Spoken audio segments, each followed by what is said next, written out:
Welcome back to A Fresh Story, the podcast where we have conversations about brave decisions to start over again.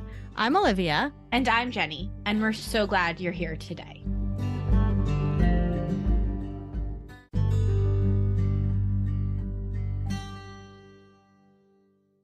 Hello, sister. I am really hungry. I'm so hungry. Well, we have to stop recording these before lunch. I say it every time.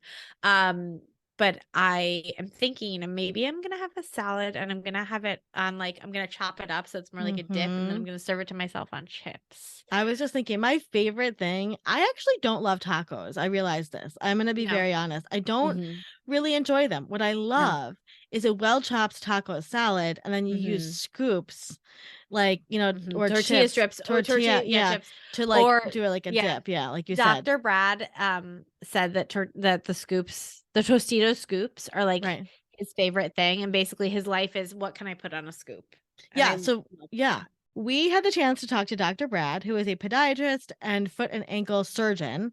He's the owner of Soul, which is a podiatry clinic on Central Park. Right. He's in Manhattan, and he had an amazing, beautiful story about his journey coming out and really finding himself. It was a fantastic, funny, upbeat, energetic conversation with him. He has so much personality. He has a reality television show, for those of you that don't know him from that, on TLC.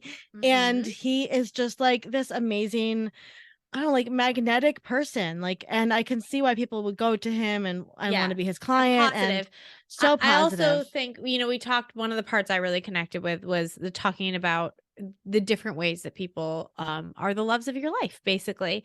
And he was married, and now he's not married anymore. And that woman is still really, really important to him. I love that part of the conversation. And I loved too, he talked a lot about teaching his loved ones how to support him. And that's such a big part of what we do. And I just love that. Literally teaching them the language. And I think that was such an interesting and setting boundaries, right? See, he set boundaries for himself and for his self-care. And it was such a great conversation that ended with a really important conversation about Tostito scoops. Every good conversation ends in a conversation about Tostitos scoops. Corn chips, man. Feel free to sponsor us, Tostitos. Okay. Enjoy the conversation with Dr. Brad. And please remember to rate, review, and subscribe to A Fresh Story so we can keep telling fresh start stories.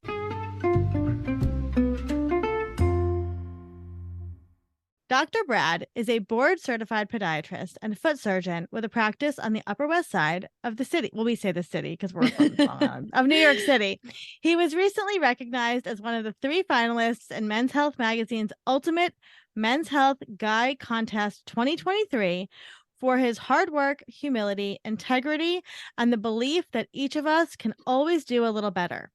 He was a finalist in NBC's The Titan Games and continues to share his love of fitness on his motivational Instagram fitness portal, Nothing But Net, No Excuses Team, simply to share and generate interactive excitement about fitness. He can also be seen on the popular TLC show My Feet Are Killing Me, where he is known to bring compassion and his medical expertise to patients' lives.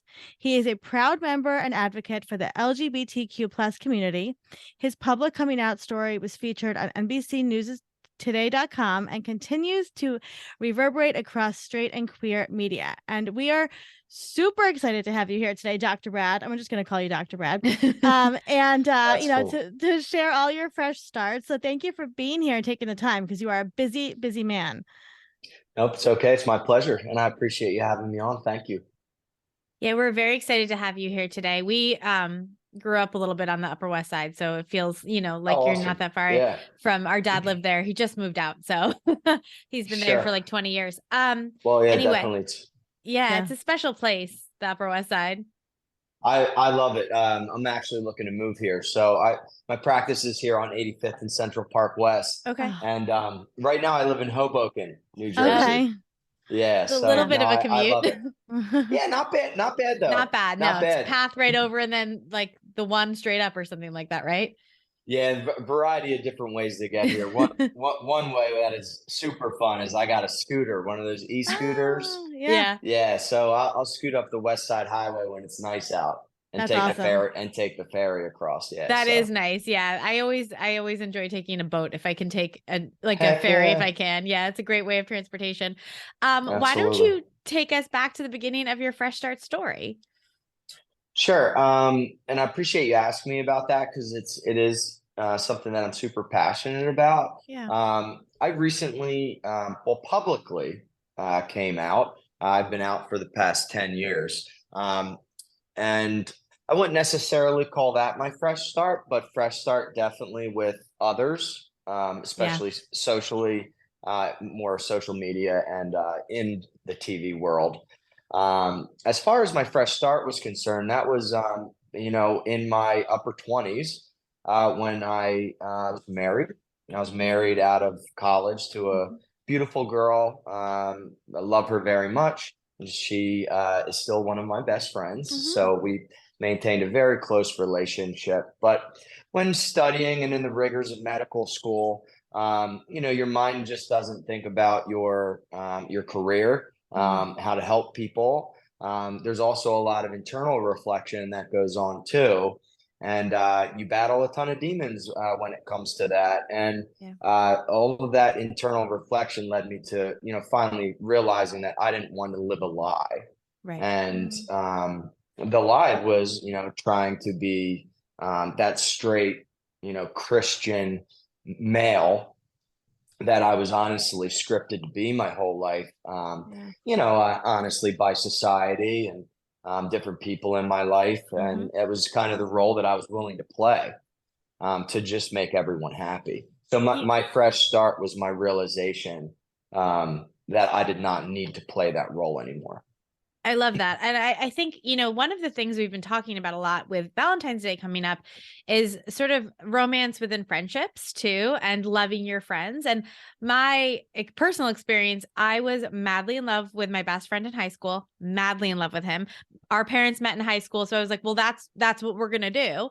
And then he came out to me and I was like, oh, okay. But I still feel Happens. It happens. and he came out young. Yeah. He came out to me our junior year of high school. So we were young and we spent our whole senior year. I was the only one that knew and everybody thought we were together. But the thing that I take away from it is he was the first man that taught me how I should be loved.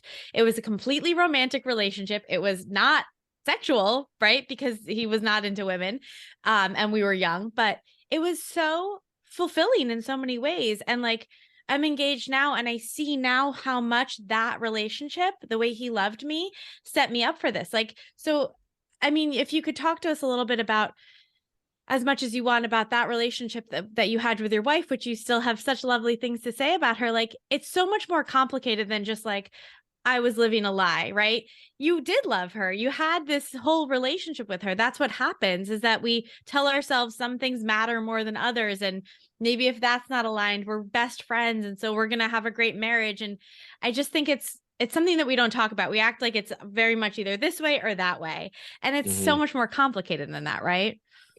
I think you're exactly right. And, it's not even unfortunate that you had that experience because at the end of the day, you're taking it as a positive. Yeah. So that's something that my ex-wife and I also say. Right. I don't regret it and she doesn't regret it. And trust me, it's a lot better that she doesn't regret it because at the end of the day, like, when, you play those roles and you go down the rabbit hole into marriage, well, at the end of the day, you are burning somebody. For your while you're trying to figure yourself out. It's not fair to that person. So, whether someone goes into their 50s or someone figures it out when they're 17 or a junior in high school, or me figuring out right after, medical school, everyone has their own journeys, but the longer you bring someone into that rabbit hole, the more, animosity, there will be with that.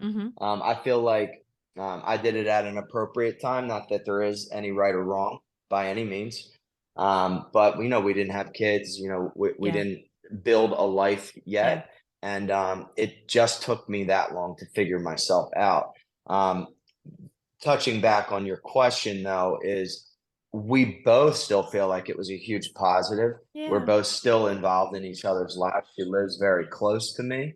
My partner and I watch their kids from time to time. That's so nice. You know what I mean? So she's she's moved on. She's still invited to all of our holiday times, birthdays, and things like that. So she is still an integral part of our family. Yeah. So there's not one thing negative that I have to say about that.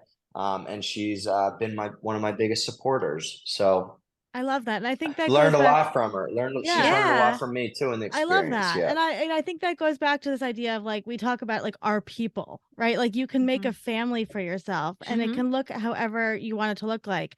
So I want to know, go back a little bit. You know, we talk a lot of at Fresh Starts and to a lot of our podcast guests about when we're young, we're conditioned, right, to be this person, whether it's a mother, a doctor, a lawyer, right? What was it like? You know, where did you grow up? What was growing up like? And how did that kind of condition you into becoming the doctor and the husband? And then what was that moment like when you realized, oh shit, this is not what I thought my life was going to be like? That's a really good question, and it's something that I think a lot of kids deal with. Probably every kid. You know, I grew up in a small town in Pennsylvania. I grew up very Christian, and everyone has their own religion story, and you know, positive or negative. It affects people's lives in a variety of different ways.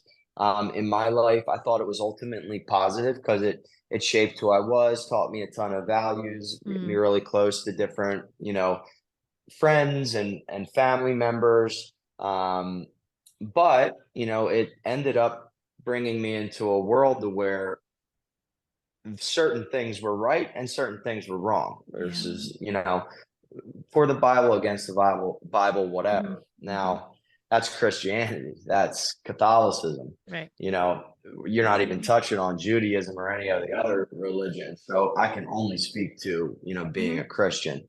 Yeah, I was definitely brought up in a world where it just was not okay. If you were gay, and if you were, it was a, you know, a trial that God was giving you, and you know, you could be, you know, if you really wanted to fight it, and internally it was just something that like trials and tribulations, you know, all that stuff, that you could just pray and continue to work on, and it's something that you could ultimately fight. So that's what I did. I did that. I thought I was strong enough to beat it. You know, athlete mentality, just wanted to crush that challenge that God was giving me. And I believed I could. Ultimately, through, you know, continued perseverance, finding the right girl. You know, she was my best friend in college. We went to a Christian university. She had the same belief system as me. So it was very easy. 1, 2, 3. I was like, all right, and I never acted on it. I just, in my mind, I always knew needs, wants, whatever, but never acted on it. Yeah. So you know, finding a girl that I loved, and you were exactly right with what you said. You do love them. She was my best and like friend. my guy Audie, like he deeply loves me, and he's definitely like, there's been moments when he's like gets jealous of like the fact that I'm moving out of the country to be with my fiance, you know, like he deeply still like it totally, it remains. Yeah, you do have that love. It's a strong bond, and it's a bond that I don't regret. And sometimes, like, you know, spouses or stuff, or like my partner or different things, like I'm sure people look at that relationship and that bond, and it's like, oh wow, that's interesting, you know, and that probably don't know how to feel about it in certain, you know, places and times. But long story short is, you know, when you do go down that journey, and you suppress, and you don't see things in this world that show you that yes, this is okay. No, you are not wrong. No, you are not going to hell. You know, I didn't have any of that. Now there were people in my life that were positive influences. My uncle was gay. He always brought his business partner over to the house for holidays and different things like that. I mean, look, I'm 39 years old. The difference between just 15, 20 years, you know, and so on and so forth. So what I always ask people is like, you know, maybe someone in their 20s or someone like, 20 to 25. It's like, how was your experience in high school? Yeah.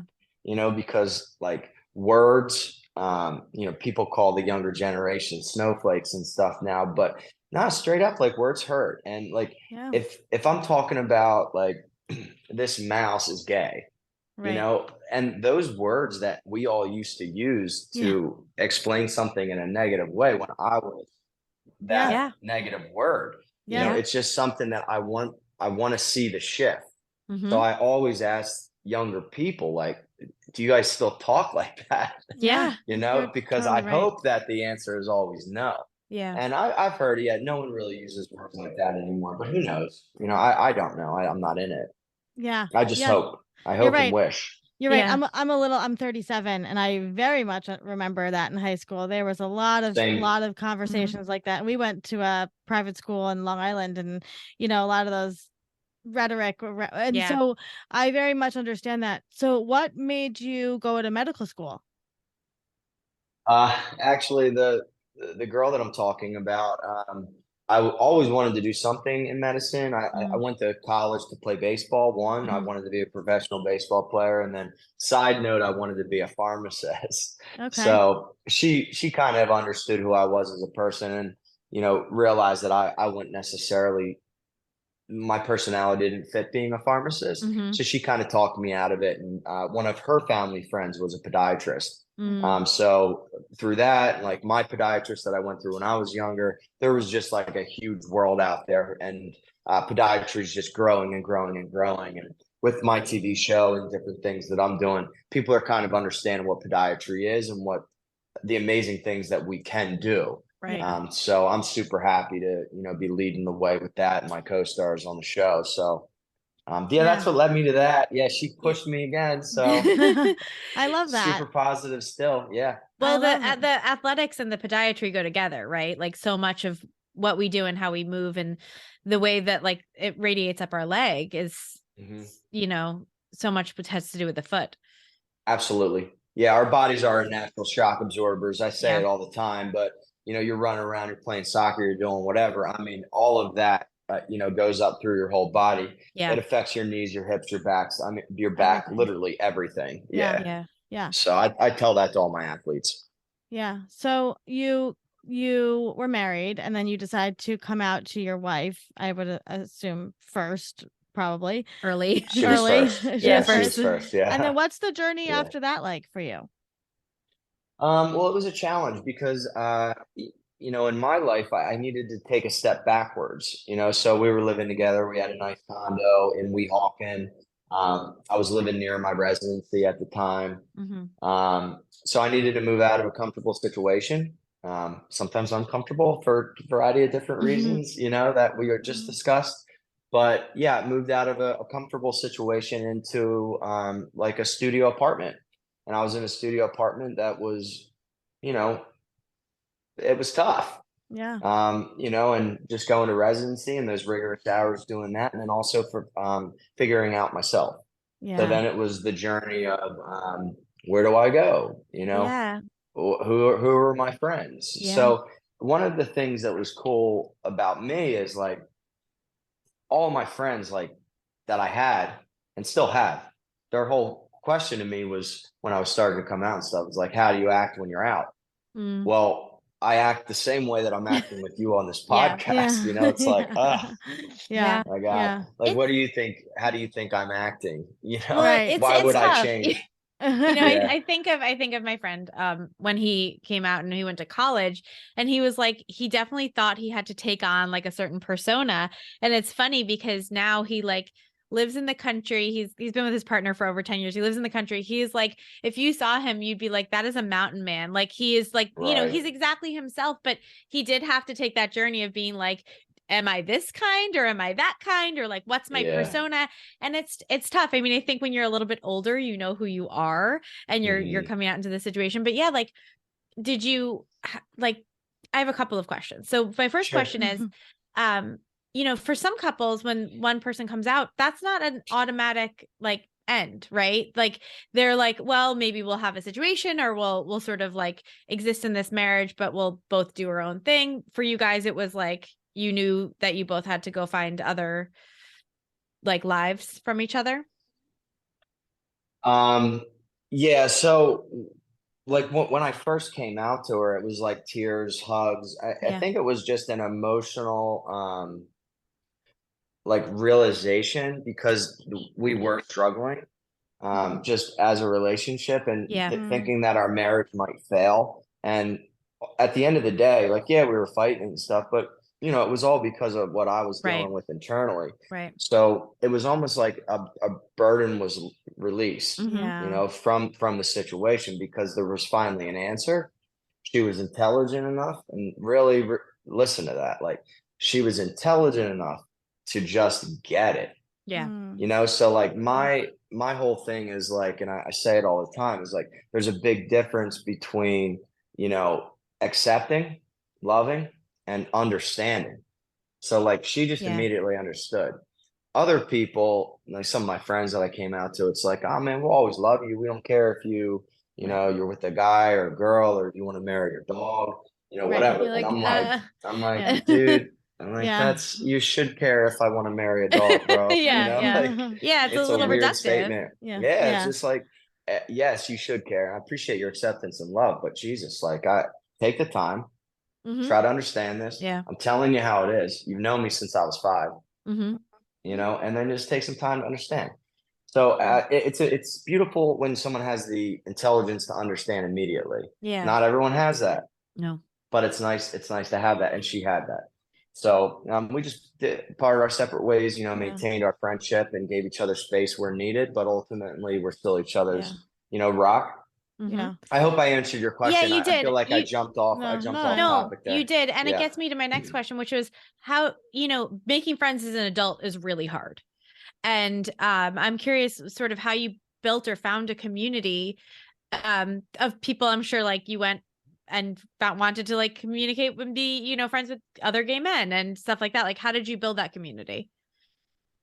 Sure. So I think my journey was pretty interesting because I still had all my friends. So it's not like I needed to go out and want to form a new group of friends. It's like if I met somebody that just happened to be gay, I would want him to be friends with all my straight buddies. Right. You know, it's just like meeting another friend.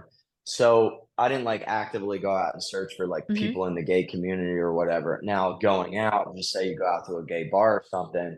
Yeah, eventually throughout talking, you're going to become friendly with people that you meet. But my biggest, I'm super thankful to my uncles because they were gay and their journey was their journey. They, you know, they lived together, and eventually he became integral part in our family's life and wasn't his business partner I was going to say they became more than business partners. Like finally we all just, you know, understood. And the dialogue didn't need to happen, and that was just his partner. So, you know, coming out to them, they introduced me to all their friends. That's awesome. And that was super cool too. Now, different age groups, you know, with that. But we hung out a lot, went on vacations, and I'm still friends with them all to this day. I love that. So it was that, for sure. So it was, I just don't feel like there needs to be separate groups. If that helps at all. So it was more like if I have a friend, they're gonna be friends with my old group, and then if I form a new group, we'll form a new group. But I just don't think anything needs to be separated anymore. No, of course not. I guess I was wondering because I think so much of that, like you said, like when you go out, who you're going to go out with, like if you want to go out with people that like also want to go to the gay bars, right? Like there's just so much there, and it's a whole new world that you hadn't really been a part of. So I was super curious about that, but it makes sense. I mean, you're not going to just abandon your straight friends. That would not make any sense. Hey, listen, it was challenging though. Oh, super challenging. Yeah. Because just, you know, saying, you know, the analogy about the mouth, you know, it's like the dialogue that we had. I mean, you're 37, I'm 39. That's the same. We had the same dialogue. Our kids in school did. So it's definitely hard. It's definitely hard, you know, determining like this group of people still talks like this. You're making a change to not. So then you go back here and they still have the same rhetoric, still have the same BS. So that's a challenge. And then you have to make the decision is, do you try to make a change or do you just accept it and realize that that's just the culture at that, you know, with that group. To me, I always said like, you know, I don't care how you all talk. I used to talk the same way, and I'm just letting you know I don't talk like that anymore because it hurts. So if you're Yeah. around me, and you feel like you want to say those things, just let me know that, it does bite a little bit, but Yeah. I won't get upset, but it bites. Yeah. I love And that. how did they respond to, like, what happened after that? They don't say it anymore. Because they love you and they don't want you And to they hurt. respect And that's you. beautiful. Right. Yeah. And they respect you. Right. That's But I love awesome. that. Yeah. I love that. We talk a lot of our starts about scripts, right? Scripts for like the brave conversations. And what you just said is such a beautiful script that you could apply to anything, right? Like Totally. whether you're going through a divorce or coming out or whatever, and saying like, I'm standing up for myself and using my voice. You can choose to continue doing what you're doing, but it does hurt me. And I love that they obviously, I mean, you have a beautiful energy, and like you are clearly a very, very warm, compassionate person. So Thank you. like I would understand why your friends would want to support you and love you. And so I love that. But let's go into Thank your you. fitness world. You have a big, I mean, you are in the fitness world big time. You've been recognized by a lot of different publications and places. So talk to us about, your path. Obviously, you're a world famous doctor, but you're also an athlete in the fitness world. So how did that all come to be? Well, just I grew up super athletic and competitive. I mean, I would compete at any, even walking down the street, who could do something faster. I mean, I'm very competitive. But when I became a doctor, there was a show on NBC. It was called The Titan Games with Dwayne Johnson, and he was just trying to get regular, everyday people together to compete to see if they could really challenge themselves to become like a Titan, and then the ultimate, Titan or whatever it is. So I didn't win that, obviously, but I did become one of the Titans. So Yeah. you get to like the final 9 guys when you become a Titan, and the other ones were competitors. But yeah, I just pushed my body in a variety of different ways that I never trained for. I was a baseball player growing up, and soccer player, basketball player, things like that. But this was just crazy from a fitness side. Like I was climbing. You ever play the game Kerplunk? Yeah. Yes. Where you pull the straws or whatever. Yeah. So I actually did like a human kerplunk. So you're climbing up it, you're pulling the poles, and then you get to the top one and it drops a ball all the way down, and then you win. So that was like my first competition. But like that's just how it's just like wild stuff. Yeah. Yeah. I don't even know how you do It that. was so fun. No, it was crazy. You should look it up. It was nuts. And I did a tough scared mudder, too. and I had to do the monkey bars across, and they were like, monkey bars, you drop into the water, and I was like, I guess I'm going for a swim. So like that was amazing. Yeah. Did you fall? Oh yeah, I fell a lot. Right. Yeah. But I was doing those that are tough, fun. but I have to say, like, I did that tough mudder years ago, but I did it the weekend after I had done a half marathon the weekend before. So like I had a week in between, and I run in like not the Vibram 5 fingers, but like in barefoot shoes. And like I had no pain from either of those events. The only thing I can't do is anything upper body, but the running was fine. Yeah. And like I've always, So you're athletic then. You're athletic with all that. That's crazy. Those are hard. More athletic than I am. Yeah, that was a while legit. ago. That was about not yet 10 years ago, but yeah, I mean, I've been running, well, it's a whole journey with me and the athleticism, but we can get into that in another podcast. But I found speaking of feet, that like I wear flats all the time, and my boyfriend at the time was like trying to get me into like Nike Frees and things like that, and I was like, they hurt, and he was like, well, you wear flats, like you're practically barefoot all the time, what about these Merrells? So I run in Merrells. Yeah, I like Merrells. Yeah, those are good. Yeah. So yeah, just like touching on like Titan Games, Tough Mudder, things like that. All of those have like wild obstacles to overcome, right? Ninja Warrior, things like that, obstacles. So, when that craze hit, they were looking for regular people to go on TV. Loved that experience. Then the TLC show, My Feet Are Killing Me, came around. So how did that come up? I want to know that journey. Not even because of the Titan Games or anything, but I was really putting out there on Instagram, just like, just being real. Ultimately, it's like being myself, being fun, happy doctor, rather than being just boring and tired and complaining about my journey. It's like, life's hard. You know, this is how I persevered. This is how I work out, you know, and this is how I have fun, you know. So I really put a fun doctor vibe out on the, you know, on all socials. Yeah. And I incorporated a lot with fitness into that. So really just like health and wellness. Right. So the TV show, when Dr. Pimple Popper and stuff started exploding, you know, I think production companies were looking for what could be next. Yeah. And feet, you know, like I always say, feet are gross. They're sexy. They're fun. Right. Everything. You know, there's a whole different, everyone has like a different version of where they find feet. So like I said, some find them sexy. I don't, but some people do. Some find them gross. I don't, but some people do. So it's like must see TV for some people. So that's kind of how the TV show started. And then, you know, throughout all this, Men's Health came along and they were doing the ultimate guy search.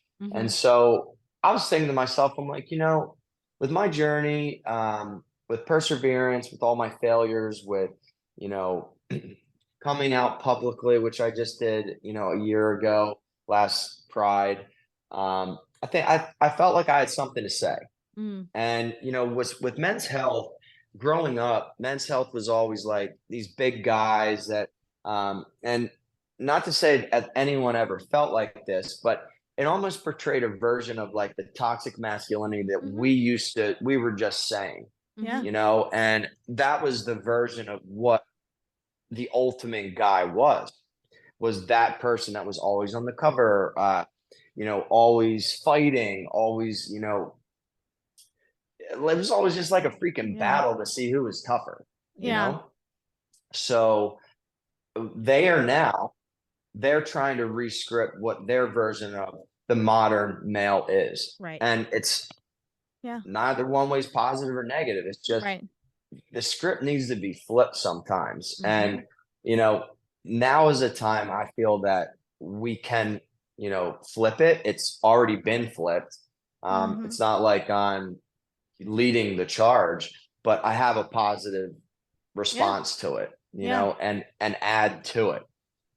There's also too, like, and this is how I really feel, is like there's not a lot of people out there that have like, well, stereotypes, right? So people in my hometown and in different, you know, hometowns across, you know, the world, they view, say, gay. Well, say a stereotype, draw a caricature, you know, kids will draw a caricature, right? So if there's more people out there that maybe the character doesn't always have to be this, and this, wear this, and this, you know, I feel like, I mean, I'm in Scrubs. I act the way that I act. I play sports and different things. So if the character can change, you know, black, white, gay, really straight, everything. It's like, just change your character. It's tired. You know, we don't always need to have this. 100%, Brad. Representation is important and nuance is tough for people. And I think that like more representation makes nuance a little bit easier for people to understand. Like, just being gay doesn't mean you're this way. It means, it also can mean you're an athlete and a doctor and like all of these other things that people are, you know, we contain multitudes. And that's why it matters. You know, people always say, why does you do it? Why does it matter? You know, it matters because of the things that I'm just saying. Exactly. You know, 100%. like have your kid draw a caricature of like who a gay person is and see what they draw. Yeah, because there's a lot of people walking around who are gay and living their lives. So what was it like? What was the journey to coming out publicly? What was that like? For me, it was easier probably than a lot of people's. And I hope that it's not hard anymore for people. But yeah, I mean, for some people it is. See, I was out happy, proud for 10 plus years. I mean, it took me 10 years to get to where I was, but with the TV show, I was like, it was almost like I was being put into a box again that I was already 10 years ago. And I started to read articles and, you know, see what people were writing about me. And I was like, I never said anything, whether I was gay, straight, bi, you know, whatever. But you're telling me and now the whole world that this is the way you're perceiving me. Yeah. So I just felt it was time that I just wanted to say my truth. You know, again, I'm not trying to lead any charge, but I just think it's a positive thing to do. Yeah. So 100%. I want to be a positive influence. And by doing that, I feel like it was positive. Yeah, I love that. I love that. So if somebody's going through a fresh start or a brave decision, or if you have a patient that is going through something, what are some wise words that you would tell somebody going through something that's scary and big? Same motto I live every day in my life. I don't think it's corny to repeat things. I mean this. It's perseverance. You know, if one day sucks and this experience sucks, you will have sucky experiences. Persevere. The Yeah. next one will be better. And even if it's just a little better, the next one will be a little better than that. You might step back a little bit. If you just keep going, working, fail the test, so what? You know what I mean? You'll eventually pass the freaking class. Mhm. You know, I if love through that. perseverance, you will pass the class. Yeah. Through perseverance, you will get to a place where you're comfortable. Through perseverance, you will meet a friend group where you're comfortable and people accept you. Yeah. You know, so you just gotta keep working at it, knowing that although this is awful or this experience might be awful, there's a positive in it. There really is. Yeah. You I know, love and that. at the end of the day, you'll find that happiness. And Yeah. life's a freaking roller coaster, man. No, It no, It is. it's It not. really It's not is. even. It's not even bullshit. It's a No. total roller It coaster. really is. It is. It Yeah. is. So what's coming up next for you? What's big into 2023 for Dr. Brad? My baby right now is my practice on 85th and Central Park West. It's called Central Park Soul. We do everything foot and ankle related, and I'm also building a wellness center here. So everything health and wellness is going to be brought to this place. But yeah, I'm looking for all opportunities just to continue to talk, branch out, and do some positive work. I just did a thing with Zero Prostate Cancer on Wednesday night to open up Fashion Week. So I actually walked in the Blue Jacket Fashion Show to try to end Woo. prostate cancer. Yeah, it's crazy stuff. So like I'm doing work with the Walk to Cure Arthritis. It's the Arthritis Foundation Yeah. in New York City. So I'm doing a lot of that right now. I do a lot of work with podiatry societies and also Dr. Scholl's. I'm super passionate about what they're doing. Yeah. So yeah, really just getting out there and spreading the word, not just with myself, health and wellness, but also podiatry is a big focus. And Yeah. everyone needs to know that foot health and overall health and wellness is just super important. So Yeah. listen, I'm not perfect by any means, but if we can literally just try to be as positive as we can and uplift others, we're going to make the world a better place. And We agree. that's all I can say. All Yeah. we're about here too. And I just That's I it, love man.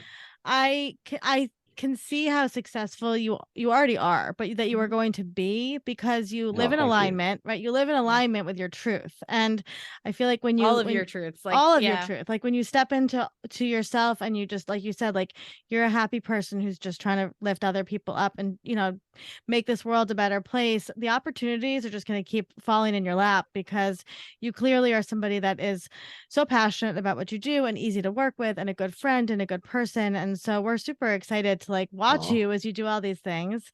But the hardest question we will ask you today, Dr. Brad, what was the last thing that you ate and truly loved?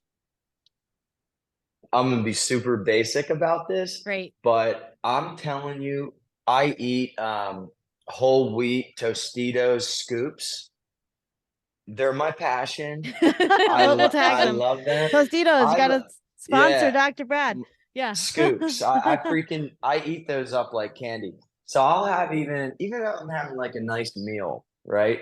I'm just like chilling, eating my meal, a little scoop, one scoop or two. I like the crunch with it. So Yeah. I love some Tostitos scoops. Honestly, with every meal except breakfast. Except breakfast. I do. Yeah. I love I turn any salad into like a dip. I'm like, can I eat it with a chip? Because like, I don't know, it's better that way. It feels more fun. Yeah. I Oh, love yeah. that. I No, love that. I get it. But yeah, Tostito scoops. Okay, Okay. perfect. We'll take Those it. were the last thing that I absolutely enjoyed eating. I I love it. Had them last night at dinner, and I will be having them at lunch when we get off this phone. I This love podcast. I love that. I love that. Well, we will put all your links and everything in the Yes. show notes so everybody can go Thank you. follow you, find out what you're doing, read all about the amazing things you're doing. And just thank you for taking the time and talking to us and being so vulnerable with your story, because like you said, representation is Yes. everything. And, you know, we are Mhm. all about changing the world with kindness and brave decisions. And we know that you are on board with that. So thank you for Yes. everything and being here, Dr. Brad. Oh, thank you. And I appreciate you guys too. Podcasts that are trying to do better and help people. Listen, you're at the forefront also. So Thank you. Thank you. We why appreciate not? that.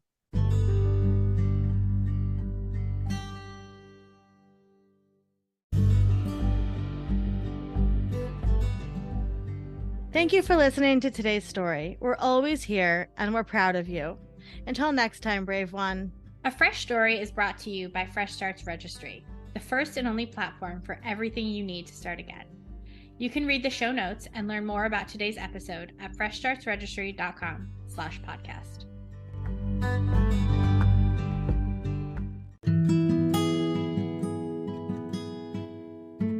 As always, we want to remind our listeners that while we strive to provide accurate and helpful information, we are not medical doctors or mental health professionals. We want to remind you all that the information shared in this podcast is not a substitute for professional advice. We highly recommend consulting a qualified healthcare or mental health professional for any concerns or questions you may have. Remember, we are a podcast, but we are not licensed medical professionals. Always consult with your healthcare provider for any medical decisions. And as a gentle reminder, all opinions are our guests and do not necessarily reflect our own.